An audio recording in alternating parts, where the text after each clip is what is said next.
Setiap kali ada korban yang diantar ke forensik di dalam kantong jenazah, saya itu mesti siap untuk menghadapi keadaannya korban separah apapun itu.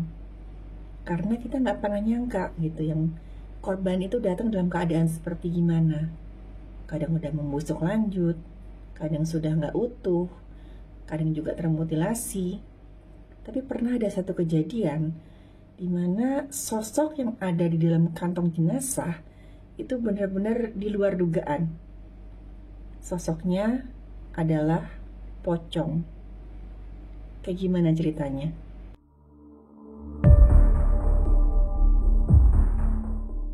Halo, saya Dr. Stefani.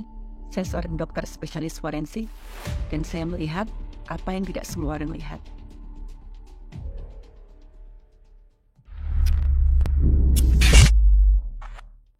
Jadi cerita ini saya alami pas waktu ada rumor tentang hantu pocong yang berkeliaran dan menghantui setiap rumah untuk minta tolong dibukakan tali pocongnya.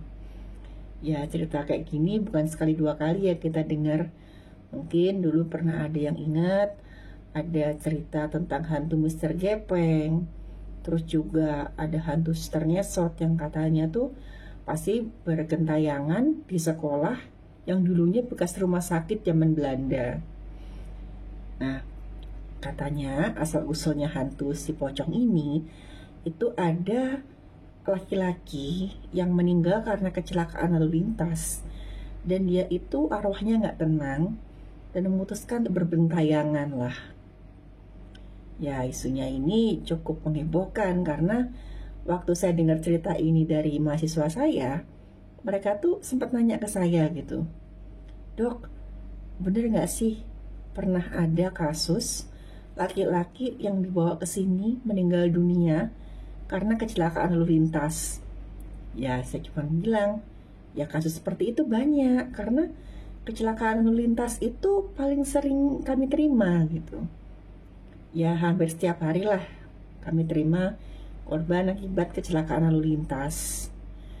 Ya jujur aja waktu dengar cerita ini ya saya juga agak heran juga gitu, maksudnya kok bisa semehebohkan ini sampai-sampai ada mahasiswa saya itu yang begitu ketakutannya dengan isu hantu pocong ini sampai dia tuh nggak berani sendirian entah di ruang kelas atau di kos-kosannya, dia tuh pasti minta ditemenin sama temennya. Ya kata temennya itu dia tuh takut bukan main sama hantu, punya fobia lah. Dan khususnya dia paling takut sama sosok hantu pocong ini. Tapi anehnya, setiap kali ada waktu bebas, waktu istirahat gitu, koas-koas ini termasuk yang takut hantu tadi, itu malah di ruang kelas, itu di laptop mereka nobar film horor. Lah ini gimana, kan malah nakut-nakutin diri sendiri. Tapi ya boleh percaya boleh enggak nih, yang namanya orang penakut pada satu saat itu pasti akan dipaksa untuk menghadapi ketakutannya dengan cara yang nggak disangka-sangka. Jadi hari itu kami dapat kiriman korban seorang laki-laki yang katanya ditemukan meninggal di sebuah hotel. Dari keterangan penyidik, ya si laki-laki ini itu berasal dari luar kota dan dia kebetulan ada urusan di kantornya yang mengharuskan dia tuh untuk menginap di salah satu hotel. Nah, dari keterangan yang lain itu sempat dicek CCTV di hotel itu. Terakhir kali laki-laki itu kelihatan hidup sekitar jam 4:30 sore. Setelah kegiatan mungkin entah rapat entah apa, dia masuk ke kamarnya. Gak lama ada perempuan datang, ngetok-ngetok pintu kamarnya, masuk. Selang setengah jam kemudian perempuan itu lari keluar kamarnya. Terus si perempuan ini terakhir kali kelihatan itu di parkiran mobil, lari ke arah jalanan, terus nggak kelihatan lagi, hilang dari jangkauan CCTV-nya hotel lah. Nah si korban ini pertama kali ketahuan itu waktu temennya ngajain makan sekaligus untuk mempersiapkan rapat buat besok. Diketok-ketok pintunya sekitar jam 7:30 malam, tapi kok nggak ada jawaban. Nah, diteleponin handphonenya, nggak dijawab juga. Temannya kan khawatir, mungkin takutnya sakit atau gimana. Dia panggil petugas hotel, lalu minta dibantu untuk dobrak pintu kamarnya ini. Begitu dibuka, benar aja si korban ini ditemukan di depan pintu kamar mandi, posisi badannya melungkup, dan korban sudah meninggal dunia. Kasus ini tuh termasuk kasus yang rumit karena dari pihak keluarganya korban itu kayak ada dua kubu. Ada satu yang sudah menerima korban meninggal karena kemungkinan sakit dan nggak mau korban diotopsi, tapi ada pihak yang curiga ini pasti ada apa-apanya ini. Korban harus diotopsi, biar tahu nih sebab matinya apa, biar jelas. Apalagi tadi ada selentingan korban sempat bersama-sama seorang perempuan lah gitu. Nah, waktu itu penyidik bilang, dokter sebaiknya dilakukan pemeriksaan luar dulu aja. Nanti kan dari pemeriksaan luar bisa ketahuan nih temuan apa, perlukaan apa yang ditemukan di tubuh korban, terus kira-kira ini mengarah ke tindak pidana atau enggak. Oke, saya setuju. Nah, sambil menunggu keputusan dari keluarga apakah korban akan diotopsi atau tidak. Nah, sementara itu saya pas lagi menyusun laporan otopsi yang sebelumnya. Jadi saya minta tolong ke koas-koas saya, mahasiswa kepaniteraan klinik, itu untuk melakukan pemeriksaan duluan.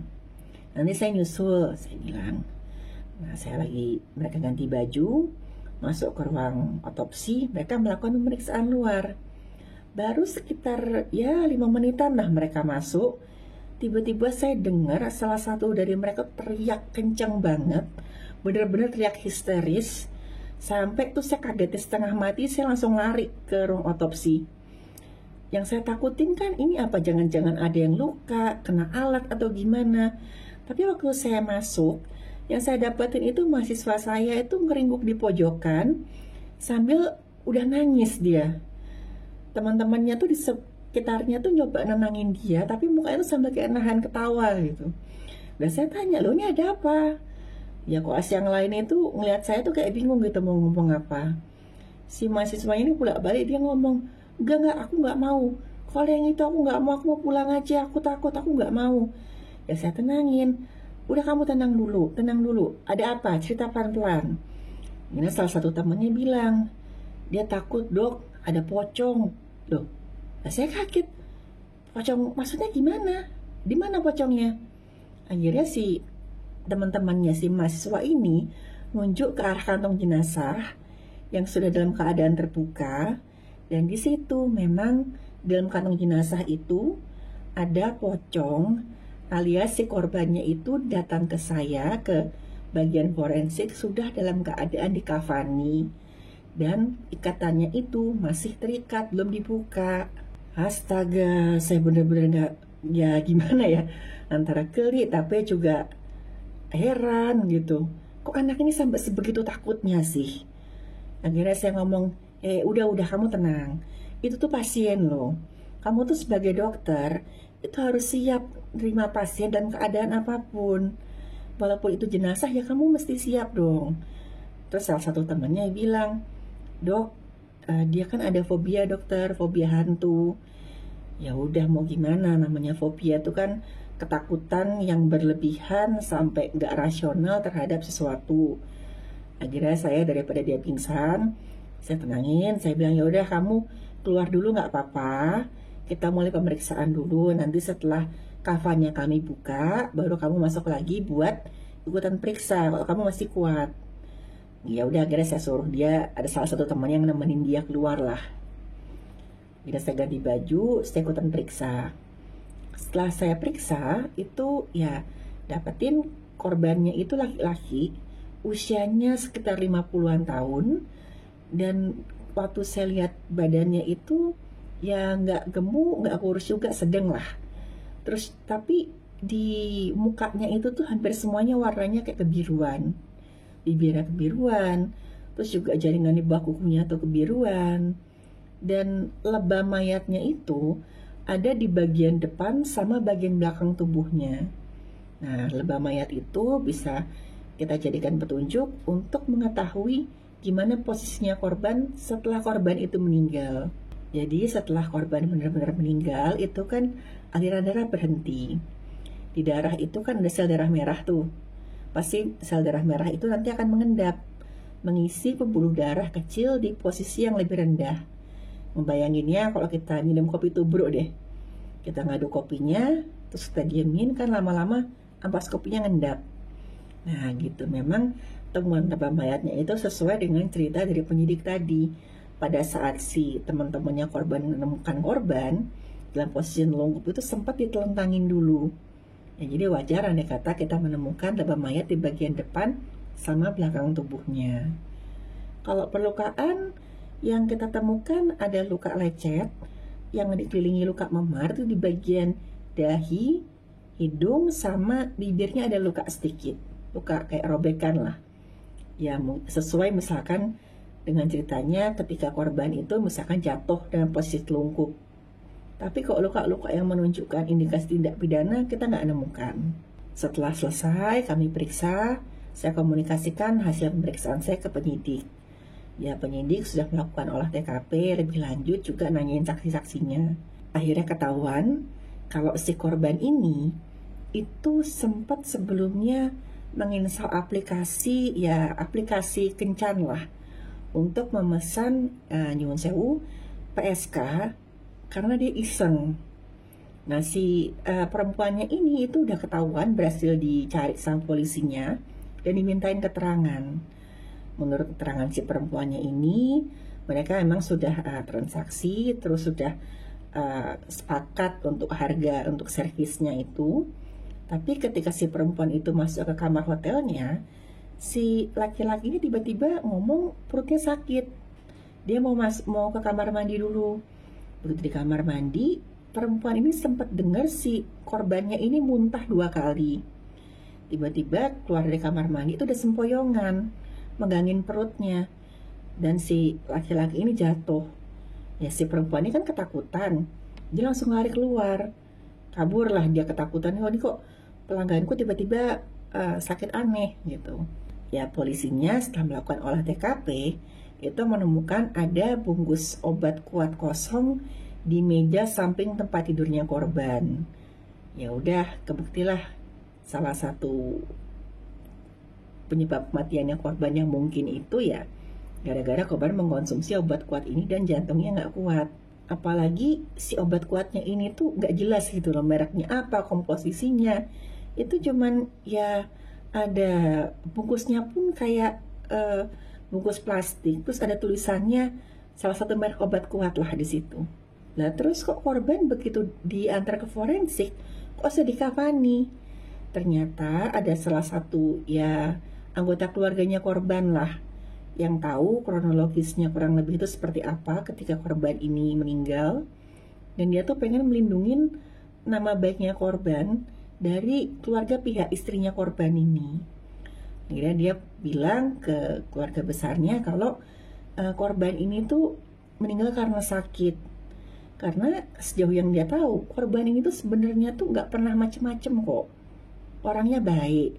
Dan dari ponselnya korban, itu ketahuan kalau baru sekali itu korban tuh coba-coba buat nakal. Nah, gara-gara pertama kali dia coba itu, ya mungkin dia iseng juga ya untuk memesan obat kuatnya ini. Tapi malah akhirnya membahayakan nyawanya sendiri sampai meninggal. Nah setelah korban itu dikafani, kan dengan mereka tuh berharap setelah dikafani ini buru-buru aja dia dimakamkan. Nanti biar keluarga dari pihak istrinya korban ini nggak curiga. Tapi mereka nggak bisa memakamkan korban karena belum ada surat keterangan kematian. Dan karena korban ini meninggalnya nggak wajar, dari pihak rumah sakit itu meminta korban buat diperiksa dulu. Nah jadilah pertentangan. Kubu keluarga yang tidak pengen korban diotopsi karena dengan alasan mau melindungi nama baiknya korban, sama pihak keluarga istrinya korban ini yang curiga ini yang ditutup-tutupi apa? Jangan-jangan tuh ada sengketa antar keluarga atau apa? Nah dari keterangan polisi saat itu dari dua kubu keluarga ini masih ada konflik lah terkait si korban ini. Polisi kemudian pelan-pelan mengomunikasikan temuan apa, terus arah kematiannya korban tuh sebabnya kemana. Dan ya udah bisa ditebak lah, keluarga dari pihak istrinya itu kaget dan benar-benar shock. Mereka sedih, marah, karena nggak nyangka sosok yang selama ini mereka anggap bapak yang baik dan nggak pernah macam-macam, kok bisa-bisanya tega untuk, ya bisa dikatakan ya, selingkuh gitu ketika sedang melakukan perjalanan dinas. Yaitu tadi ya, salah satu juga contoh segitu parahnya buah keisengan si korban ini.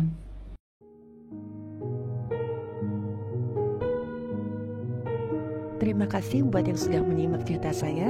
Silahkan like, share, dan subscribe.